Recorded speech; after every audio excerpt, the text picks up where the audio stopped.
So, umpisa na naman tayo. So, mega mega love shoutout agad diyan kay paring Ulan. So, ayan mga kabaro ko diyan sa palengke. So, mga yan at ito na naman tayo, nag-uumpisa na naman mga kalamyerda. At yun, at dito siyempre may tunog yung area ko. Kailangan kong palitan yung voice over. So, siyempre nga, hindi naman palaging porke may tunog ay okey lang. Minsan baka maano si Meta ay mabigyan ako ng copyright ay sus mio marimar napakahirap pa naman yung copyright na yan. At yan, sige umpisahan natin. So dun sa part na 'to tanggal na yung ano, yung taba or so usual unang-una ko naman ginagawa then sunod na ang tenderloin diyan. Ayan, yun natin. So nag-iba ako ng handling and graping ko diyan. So kung mapapansin niyo pa ganyan ako mag-ano. So nung nag-umpisa ako ganyan talaga yung ginagawa ko. Oo, hindi yung same na makikita niyo hindi yan. So yung itinu-twist ko yung knife. So gaganyanin ko yan. Dapat ganyan ang ano, pinalitan ko na yung aking ano, strategy. Hindi naman. So depende na lang. Kumbaga nasa ano medyo gusto ko ibalik lang yung style ko dati. So yun lang naman. At after ng tenderloin natin diyan, so yan. At susunod natin 'tong tampalin or niluak o ano man yung tawag niyo diyan. Para din meron ng ideya yun sa mga hindi pa nakakapanood ng aking video na ano, so sa mga bago diyan, so paki-like naman and share ng aking video at maraming maraming salamat talaga sa inyo. At yung sa mga full support ng aking mga kabaro diyan at mga OFWs, mga butcher, oh yan, maraming maraming salamat po. At kundi dahil sa inyo ay hindi ako magkakameron ng ganitong page, sa tulong ninyo. So ayan, at ito 'yun, natanggal na natin and then ito yung part ng ham leg and then yung part ng ano, so tanggalin natin yung patahin. So patang hulihan po 'yan. So 'pag sa ano 'yan, patahin ang tawag po diyan, sinundot ko lang yung joint ng buto so para madiretso. Kung matalas naman ang knife mo, so kaya naman ilusot 'yan. And then yung ibabaw ng ham leg, so ito po yung sunod na step. Ham leg po 'yan. So, pigi, sa mga ano, na hindi po masyadong naalam sa tawag niya 'pag sa ano, yung mga baguhan pa. So, 'yan po, tanggalin natin 'yan. Then sa loob niya may kulani. 'Yun, and medyo hasa ng konti. Hindi ko alam kung bakit namumurol 'to. So, 'yun, ito pasok natin 'yan sa loob, oh, kita niyo naman, swabe lang pasok. Then, yun nga tulad ng sabi ko, so lagi ako nagtatanggal ng taba sa hulihan, sa pinakababa ng ano, nung aking pork belly.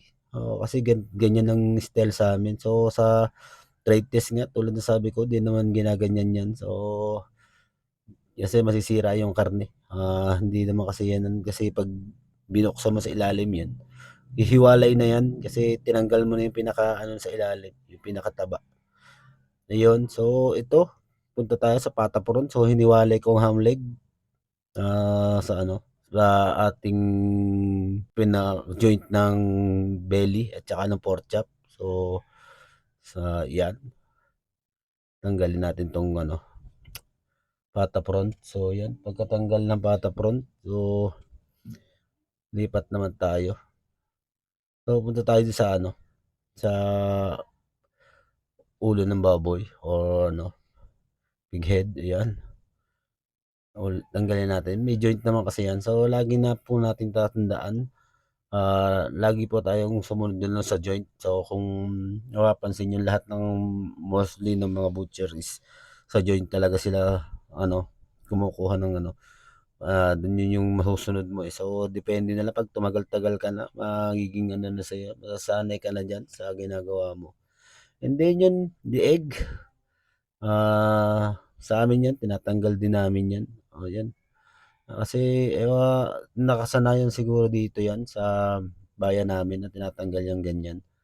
And then para medyo malinis, so tanggalin natin yung excess na ano, na dugo or kulani na may nakakapit pa dun sa part ng leeg. So ito, paghihiwalay natin yung shoulder.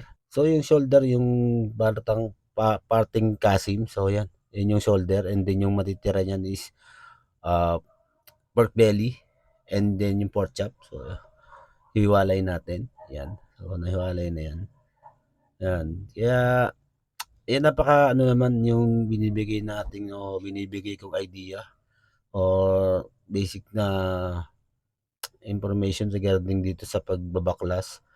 Paulit-ulit lang 'yan kung sabi ko nga, kung mate-training kayo ng mahasa kayo ng araw-araw niyong ginagawa 'yan. So napaka-ano 'yan, darating yung, oras napakadali na sa inyo yung ano, trabahuhin yung ganiyang gawain. Kasi masasanay na yung kamay niyo na para magiging lapis niyo na yung hawak yung service knife, paulit-ulit lang. So it doesn't matter naman kung buo or ano, kasi pagdating naman sa buo, unahin lang natin yung ano, ulo and then yung mga pata, oo. So yun, ganyan lang naman 'pag buo na.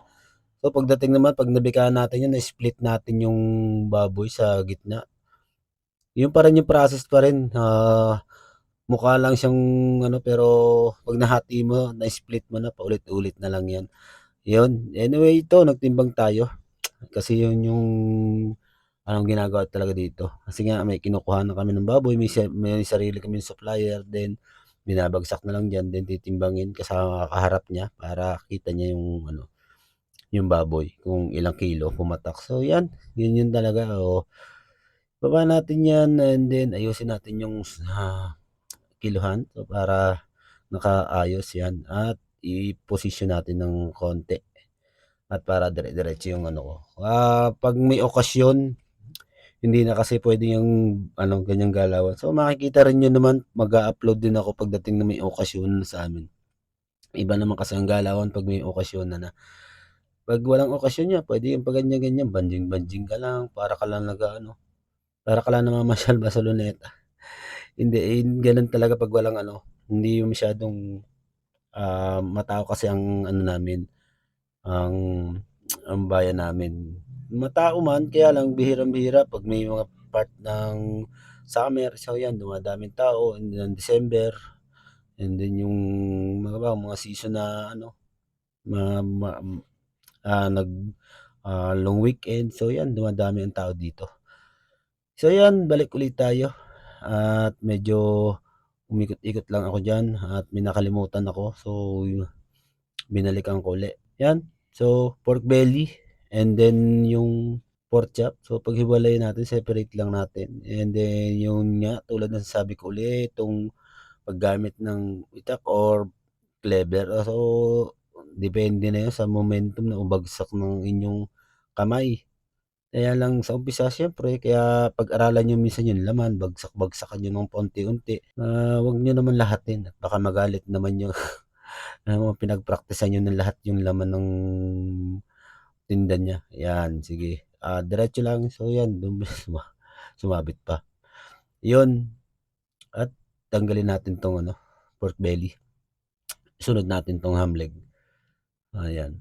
So, sa ham leg naman, tulad ng sabi ko ulit, manggagaling ako sa ibabaw, pababa. Kung mapapansin niyo kung 'yan, oh, bababa ko 'yan, 'yan. Kasi mas madali siyang bumuka, ayan, oh, bumuka na siya.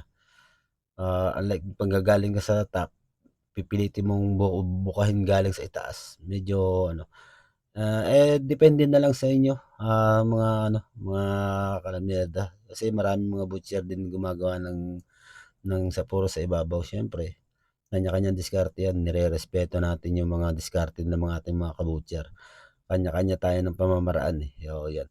So ito yung pork sa ano, sa shoulder natin. So tanggalin lang natin yung pantay pitso yung hawak kong yang isang 'yan. 'Yan ang tawag namin diyan, pantay pitso. So 'yan yung ewan ko anong tawag niyo diyan sa area niyo. So medyo nilakihan ko yung part ng pantay pitso kasi mostly ginagawa namin 'tong pork belly dito. Siya yung parang nagiging substitute minsan o 'pag walang-wala na, siya yung kinukuha. Meron naman sadyang kinukuha talaga 'yan, hinahanap lang talaga nila, ayun. And then 'tong ribs, angat lang natin 'tong ribs, o ribs ang tawag sa'min dito. So, kaya sabi ko nga iba-iba tayo ng ano, tawag sa bawat cut ng mga karne and ano, cutting strategy or technique. So 'yan. 'Yun 'to, tatanggalin ko lang 'tong medyo taba-taba na 'to at para malinis natin at magandang tingnan ang ating karne. Siyempre dapat presentable lagi ang ano, karne na binibigay natin. So maraming maraming salamat. Thank you.